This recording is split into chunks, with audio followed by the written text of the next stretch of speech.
ফের বিরাট বড় চমক মোদি মমতার। আবার মহিলাদের জন্য বড় ঘোষণা মমতার। ফের মেয়েদের জন্য ১,৫০০ টাকা করে আর্থিক সাহায্য দিচ্ছে রাজ্য সরকার। লক্ষ্মী ভাণ্ডার প্রকল্পের মতোই, তবে যারা ২৫ বছরের নিচে রয়েছেন সেই সমস্ত মেয়েরাও পাবেন এই প্রকল্পের সুবিধা। শুধু তাই নয়, সঙ্গে সঙ্গে বাংলার বাড়ি আবাস যোজনার ঘরের দ্বিতীয় কিস্তির টাকা উপভোক্তাদের ব্যাংকের অ্যাকাউন্টে কবে ঢুকবে জানিয়ে দিলেন মুখ্যমন্ত্রী।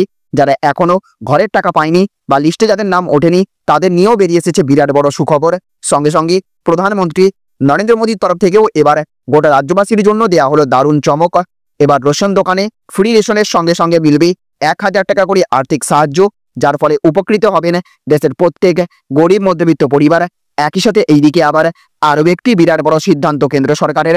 এবারে পাড়ার ছোটখাটো মুদির দোকানগুলোতেও মিলবে ওষুধ, নিত্য প্রয়োজনীয় থেকে শুরু করে অত্যন্ত গুরুত্বপূর্ণ ওষুধ সামগ্রী এবার মুদি দোকান থেকে নিতে পারবেন সাধারণ মানুষ। এমনই বিরাট বড় উদ্যোগ মোদী সরকারের। সাথে সাথে এইদিকে আবার সমস্ত মোবাইল ব্যবহারকারীদের জন্য বেরিয়ে আসলো এক বিরাট বড় খবর। আবার বাড়তে চলেছে রিচার্জের দাম। এক ধাক্কায় প্রচুর টাকা বাড়বে জিও, এয়ারটেল, ভিআই কোম্পানির রিচার্জ। সাথে সাথে আজ মুখ্যমন্ত্রীর তরফ থেকে সাধারণ মানুষের কথা চিন্তা করে পশ্চিমবঙ্গে টোটো চালকদের জন্য জারি করা হলো এক বিরাট বড় নিয়ম। সব মিলিয়ে আগামী বিধানসভা ভোটকে লক্ষ্য রেখে একের পর এক প্রকল্পের ঘোষণা করছে রাজ্য এবং কেন্দ্র সরকার। তো এই সমস্ত ঘোষণার ফলে ঠিক কোন কোন ক্ষেত্রে আপনি লাভবান হতে চলেছেন, কোন কোন ক্ষেত্রে সমস্যা বাড়তে চলেছে, প্রত্যেকটি প্রকল্পের সুবিধা সরাসরি আপনি কিভাবে পাবেন, কবে থেকে পাবেন, সমস্ত কিছুই আমরা আজকের এই ভিডিওতে বিস্তারিতভাবে জেনে নেব। আর এই ভিডিওটি শুরু করার পূর্বে আপনাদের কাছে ছোট্ট একটা রিকোয়েস্ট, অবশ্যই এই ভিডিওটিতে এক্ষুনি একটা লাইক করে দেবেন এবং জনস্বার্থে ভিডিওটিকে দেখার পর প্রচুর পরিমাণে শেয়ার করবেন। আর আপনি মোদী মমতা সরকারের তরফ থেকে কোন কোন জিনিসের দাম কমানো এই মুহূর্তে অত্যন্ত দরকার বলে আপনি মনে করে থাকেন অবশ্যই কমেন্ট বক্সে লিখে জানিয়ে দেবেন। তো দেখুন, আজকের প্রথম খবরেই বলা হচ্ছে মেয়েদের জন্য ১৫০০ টাকা দিচ্ছে রাজ্য সরকার। দেখুন বিস্তারিত। তো পশ্চিমবঙ্গের রাজ্য সরকার ক্ষমতায় আসার পর থেকে একের পর এক জনকল্যাণমূলক প্রকল্পের সূচনা করেছে। এই প্রকল্পগুলিতে মহিলাদের আত্মনির্ভর করে তোলার উদ্দেশ্যে বিশেষ জোর দেওয়া হয়েছে। তাই প্রকল্পগুলির কেন্দ্রবিন্দুতে রয়েছে মহিলা। রাজ্য সরকারের তরফ থেকে চালু করা এই রকম একাধিক প্রকল্পগুলির মধ্যে অন্যতম হলো কন্যাশ্রী প্রকল্প, রূপশ্রী প্রকল্প, লক্ষ্মীর ভাণ্ডার প্রকল্প। এই প্রকল্পগুলি মহিলাদের আর্থিকভাবে স্বনির্ভর করে তোলার উদ্দেশ্যেই গড়ে তোলা হয়েছে, যার খ্যাতি দেশ এবং আন্তর্জাতিক স্তরে ছড়িয়ে পড়েছে। এই প্রকল্পগুলির প্রভাব রাজ্য সরকার বিগত বিধানসভা ভোটে লক্ষ্য করেছেন। তাই আগামী ২০২৬-এর বিধানসভা ভোটের আগে রাজ্য সরকার এই প্রকল্পগুলির ওপর বিশেষ নজর দিচ্ছেন। তাই সাম্প্রতিক রাজ্য সরকারের তরফে নতুন এক প্রকল্পের সূচনা করার চিন্তাভাবনা চলছে। এই প্রকল্পের মাধ্যমে রাজ্যের যোগ্য কন্যারা পাবেন প্রতি মাসে ১৫০০ টাকা করে ভাতা। এই প্রকল্প সংক্রান্ত বিস্তারিত তথ্য আলোচনা করা হচ্ছে, তাই আগ্রহী ব্যক্তিরা এই ভিডিওটি প্রথম থেকে শেষ পর্যন্ত বিস্তারিত দেখুন। রাজ্য সরকারের তরফ থেকে মহিলাদের জন্য নতুন আরও একটি প্রকল্পের সূচনা করা হয়েছে, যে প্রকল্পের মাধ্যমে যোগ্য কন্যাদের মাসিক ১৫,০০০ টাকা ভাতা প্রদান ব্যবস্থা করা হয়েছে। এই ভাতার মাধ্যমে মহিলারা আর্থিকভাবে স্বনির্ভর হতে পারবে। এছাড়াও মহিলাদের প্রশিক্ষণের মাধ্যমে আত্মনির্ভর করে তোলা হবে। মহিলারা চাইলে প্রশিক্ষণ কেন্দ্রে প্রশিক্ষণ চলাকালীন থাকা খাওয়া সহ হোস্টেলের ব্যবস্থা করা হবে। এছাড়াও পঞ্চায়েত স্তর থেকে ভবিষ্যতে পঞ্চায়েতের অনুমোদিত আরও বেশি সংখ্যক মহিলা এই প্রকল্পের আওতায় আসবেন বলে আশ্বাস দিয়েছেন মুখ্যমন্ত্রী। রাজ্য সরকারের তরফে নতুন প্রকল্পের মাধ্যমে মহিলাদের জন্য মাসিক ১৫,০০০ টাকা ভাতা সহ যে প্রশিক্ষণের ব্যবস্থা করা হয়েছে, এই প্রকল্পে সাধারণত সেই সমস্ত মহিলারাই আবেদন জানাতে পারবেন যাদের ২০২৫ সালের ১ জানুয়ারি থেকে ২০২৬ সালের ৩১ মার্চের মধ্যে ২১ বছর বয়স পূর্ণ হয়েছে। গৃহকর্মী হিসেবে কাজ করা মহিলারাও এই প্রকল্পের আওতায় আসবেন। এই প্রকল্পটি শুধুমাত্র সাধারণ মেয়েদের জন্যই, বরং বিধবা মহিলাদের কন্যারাও এই প্রকল্পের সুবিধা পেতে চলেছেন। সব থেকে গুরুত্বপূর্ণ একটি বিষয় হলো, যদি কোনো বিধবা মায়ের মেয়ে পেশাদার কোর্স করতে চায় তাহলে তাকে সম্পূর্ণ ফ্রিতে কোর্স করানো হবে এবং হোস্টেল ফি রাজ্য সরকার বহন করবে। একই সাথে দেখুন, আজকের আরও একটি বড় খবরে বলা হচ্ছে চলতি মাসেই ১২ লক্ষ উপভোক্তার অ্যাকাউন্টে বাংলার বাড়ির দ্বিতীয় কিস্তির টাকা। তো আবাস যোজনার টাকা বন্ধ থাকলে কি হবে? রয়েছে বাংলার বাড়ি। চলতি মাসেই বাংলার বাড়ি প্রকল্পের টাকা পেতে চলেছেন ১২ লক্ষ উপভোক্তারা। তবে এই টাকা দুই ভাগে উপভোক্তারা পাবেন। অর্থ দপ্তরের পক্ষ থেকে জানানো হয়েছে, প্রথম পর্যায়ে ৮ লক্ষ উপভোক্তার অ্যাকাউন্টে যাবে টাকা। সেই টাকা নবান্ন ছাড়তে চলেছে। আরও ৪ লক্ষ উপভোক্তার টাকাও দেওয়া হবে। জানা গিয়েছে, প্রথম পর্যায়ে যে ৮ লক্ষ উপভোক্তাকে টাকা দেওয়া হবে তাদের বাড়ির লিন্টন পর্যন্ত কাজ হয়েছে। এই দ্বিতীয় কিস্তিতে টাকা দেওয়া শুরুতেই এনাদের আগে টাকা দেওয়া হচ্ছে।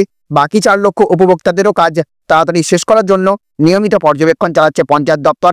মে মাসের মধ্যেই সকলের অ্যাকাউন্টে দ্বিতীয় কিস্তির টাকা দেওয়া নিয়ে আশা প্রকাশ করা হচ্ছে। মোদী সরকারের প্রধানমন্ত্রী আবাস যোজনার টাকা না দেওয়ার অভিযোগ বারবার তুলেছেন মুখ্যমন্ত্রী মমতা বন্দ্যোপাধ্যায়। রাজ্যের নিজস্ব খরচে বাংলার প্রান্তিক মানুষের জন্য বাড়ি তৈরির কথা জানিয়েছে মমতা বন্দ্যোপাধ্যায়ের সরকার। 1,20,000 টাকা করে দেওয়া হচ্ছে উপভোক্তাদের। মোট 28 লক্ষ উপভোক্তার মধ্যে গত বছরের মধ্যে প্রথম কিস্তি 60,000 টাকা করে পাঠিয়েছে রাজ্যের জারি করা স্ট্যান্ডার্ড অপারেটিং প্রসিডিওর মেনে লিন্টন তৈরি করলে তারপরেই একজন উপভোক্তাকে দ্বিতীয় কিস্তির টাকা দেওয়া হয়। জানা গিয়েছে রাজ্যের নিয়ম মেনে প্রায় 8 লক্ষ উপভোক্তা লিন্টন পর্যন্ত কাজ সম্পন্ন করেছেন, কিন্তু 20,000 উপভোক্তা বাড়ি তৈরির কাজ শুরু করতে পারেনি। কারো আবার লিন্টন পর্যন্ত কাজ হয়নি। অর্থ দপ্তর সূত্রে জানা গিয়েছে প্রাথমিক পর্যায়ে 8 লক্ষ উপভোক্তাকে দ্বিতীয় কিস্তির টাকা দিতে প্রায় 4,800 কোটি টাকা খরচ হচ্ছে। এই অর্থ বরাদ্দ নিয়ে পঞ্চায়েত দপ্তরের সঙ্গে নবান্নের শীর্ষকর্তারা বৈঠক করেছেন। খুব তাড়াতাড়ি দ্বিতীয় কিস্তির টাকা ছাড়া হবে। মুর্শিদাবাদেও অশান্তির জেরে ক্ষতিগ্রস্ত 300 পরিবারকে বাংলার বাড়ি প্রকল্পের আওতায় ঘর দেওয়া হবে। তাদেরও প্রথম কিস্তির টাকা দেওয়া হবে বলে নবান্ন সূত্রের খবর। এছাড়া দেখুন আজকের আরও একটি বড় খবরে বলা হচ্ছে বিরাট বড় সিদ্ধান্ত কেন্দ্রের, এবার থেকে মুদি দোকানেও মিলবে ওষুধ। তো মুদির দোকানে ওষুধ শুনেছেন কখনো? আর অবাক হতে হবে না, এবার থেকে মুদির দোকানেও থাকবে ওষুধ। একটি সংবাদ মাধ্যম সূত্রের খবর পাওয়া গিয়েছে যেই সমস্ত ওষুধ প্রেসক্রিপশন ছাড়া কেনা যায় সেগুলো কি মুদির দোকানে রাখা যেতে পারে বলে ভাবছে মোদী সরকার। 8 থেকে 80 সকলেই জানেন ওষুধ বিক্রি করার জন্য ড্রাগ লাইসেন্স দরকার হয়, আর এই লাইসেন্স কেবলমাত্র ওষুধের দোকানকে দেওয়া হয়। এভাবে চলে একটি লাইসেন্স প্রাপ্ত মেডিসিন শপ। এই চিরাচরিত পদ্ধতিতেই এবার বদল আনতে চলেছে কেন্দ্রীয় সরকার। জানা গিয়েছে এবার থেকে বিনা ডাক্তারি পত্রে যে সমস্ত ওষুধ পাওয়া যেত তা এখন মুদির দোকানেও পাওয়া যাবে। এই বিষয়ে গত মাসেই ছাড়পত্র দিয়েছে the drugs technical advisory board. এবার এই অনুমোদন যদি কেন্দ্রীয় সরকারের তরফ থেকে নেতিবাচক ইঙ্গিত দিয়ে দেয় তাহলেই মুদি দোকানেও পাওয়া যাবে জ্বর কাশির ওষুধ। তবে কোন ওষুধ পাওয়া যাবে তা এখনো সম্পূর্ণ জানা যায়নি। সূত্রের খবর অ্যান্টি অ্যালার্জি সংক্রান্ত ব্যথার কাশির সিরাপ, বিভিন্ন ধরনের মলম, হাঁপানি সংক্রান্ত মেডিসিন পাওয়া যাবে এই দোকানগুলিতে। যেসব মুদির দোকানে থাকবে ওষুধ সেখানে আলাদা করে কোনো লক্ষ্য রাখতে হবে না, একটি ন্যূনতম লাইসেন্স তৈরি করতে হবে মুদির দোকানিদের। তবে জানা গিয়েছে কেন্দ্রীয় সরকারের এই সিদ্ধান্তের বিরোধিতা করতে পারে এখনকার ওষুধ দোকানের মালিকরা। তবে সবকিছুই এখনো অনুমোদনের অপেক্ষায় রয়েছে। এছাড়া দেখুন আজকের আরও একটি বড় খবরে বলা হচ্ছে ফ্রি রেশন সঙ্গে মিলবে 1,000 টাকা। রেশন কার্ডের নিয়মে আমূল পরিবর্তন। তো জাতীয় খাদ্য সুরক্ষা আইন অন্তর্গত ভারত সরকার দেশের সাধারণ নাগরিকদের সম্পূর্ণ বিনামূল্যে অথবা অল্প মূল্যে খাদ্য সামগ্রী সরবরাহ করে থাকেন। করোনা মহামারীর পরবর্তী সময় থেকে ভারত সরকার সম্পূর্ণ বিনামূল্যে রেশন সামগ্রী সরবরাহ করে আসছে। এবার এই রেশন প্রকল্পে এক আমূল পরিবর্তন ঘটানো হয়েছে, যার মাধ্যমে সরকার এবার থেকে বিনামূল্যে শুধু রেশন সামগ্রী নয়, এর পাশাপাশি 1,000 টাকা প্রদান করতে চলেছে। তাই যে সমস্ত ভারতীয় নাগরিক রেশন সামগ্রীর সুবিধা পেয়ে থাকেন তারা রেশন সামগ্রীর পাশাপাশি কিভাবে 1,000 টাকা সুবিধা পেতে পারবেন তা বিস্তারিত জানতে এই ভিডিওটি প্রথম থেকে শেষ পর্যন্ত বিস্তারিত দেখুন। আজকের ভিডিওতে আমরা ভারত সরকারের নতুন রেশন প্রকল্পের নতুন নিয়ম সংক্রান্ত যাবতীয় তথ্য তুলে ধরব। খাদ্যসাথী প্রকল্পের মাধ্যমে আমাদের রাজ্যে বর্তমানে প্রায় 10,60,00,000 কাছাকাছি মানুষেরা ফ্রি রেশন সামগ্রী পেয়ে থাকেন। তবে বর্তমানে রেশন সামগ্রী বিতরণে একাধিক দুর্নীতির অভিযোগ উঠে এসেছে। তাই ভারত সরকার এবং রাজ্য সরকারগুলি রেশন কার্ড সরবরাহের ক্ষেত্রে একাধিক সতর্ক জারি করেছেন। এই মোতাবেক ভারত সরকার ডিজিটাল রেশন কার্ড প্রবর্তন করেন, যা আধার ভিত্তিক যাচাইকরণ এবং ইকেওয়াইসি প্রক্রিয়া বাধ্যতামূলক করা হয়েছে, যা ভারতীয় রেশন প্রকল্পে স্বচ্ছতা বৃদ্ধি করবে এবং জালিয়াতির সম্ভাবনা হ্রাস করবে। এই নতুন প্রকল্পের আওতায় ভারত সরকার যোগ্য পরিবারগুলিকে প্রতি মাসে রেশন দেওয়া হবে। এর অন্তর্গত প্রতিটি পরিবার 5 কেজি চাল 5 কেজি গম পাবে। এর সাথে 1 কেজি ডাল 1 কেজি চিনি পাবে। এছাড়াও প্রতি মাসে 1,000 টাকা করে আর্থিক সহায়তা সরাসরি সুবিধাভোগীদের ব্যাংক অ্যাকাউন্টে জমা করা হবে। তাই যে সকল জনগণ সরকারের এই প্রকল্পের সুবিধা উপভোগ করতে চান তারা এই উপায়ে আবেদন জানাতে পারেন। সরকারের রেশন প্রকল্পের মাধ্যমে রেশন সামগ্রীর পাশাপাশি 1,000 টাকা পাওয়ার জন্য অনলাইনে আবেদন প্রক্রিয়া অংশগ্রহণ করতে হবে। তবে এই রেশন কার্ড পাওয়ার জন্য সকলেই যোগ্য নন। এর জন্য আবেদনকারীকে কিছু মৌলিক যোগ্যতার মানদণ্ড নির্ধারণ করা হয়েছে, যেমন আবেদনকারীর পারিবারিক আয় দারিদ্র্যসীমার নিচে হতে হবে এবং সকল সুবিধাভোগীর জন্য আধার কার্ড বাধ্যতামূলক। আবেদনের সময় আধার কার্ড, বসবাসের শংসাপত্র, আয়ের শংসাপত্র, ব্যাংক অ্যাকাউন্টের বিবরণ এবং পাসপোর্ট সাইজের ছবি থাকতে হবে। এছাড়া দেখুন আজকের আরও একটি বড় খবরে বলা হচ্ছে রিচার্জের দাম আবারও বাড়তে চলেছে, জানুন বিস্তারিত। তো এখন প্রায় সব মানুষের হাতে স্মার্টফোন, কিন্তু মোবাইল চালাতে গেলে রিচার্জ তো মাসে মাসে করতেই হয়। আর এই রিচার্জের খরচ যে দিন দিন বেড়েই চলেছে। নতুন খবর অনুযায়ী 2025 সালের শেষ দিকে আবার মোবাইল রিচার্জের দাম বাড়তে পারে। জিও, এয়ারটেল আর ভিআই এই বড় 3টে কোম্পানি নাকি দাম বাড়ানোর পরিকল্পনা করছে। গত বছরই একবার দাম বেড়েছিল, তখন অনেকেই বিরক্ত হয়েছিল, অনেকে কম প্ল্যান নিতে বাধ্য হয়েছিল। এবার যদি আবার দাম বাড়ে তাহলে সাধারণ মানুষ যে কষ্ট পড়বে তা বলার অপেক্ষা রাখে না।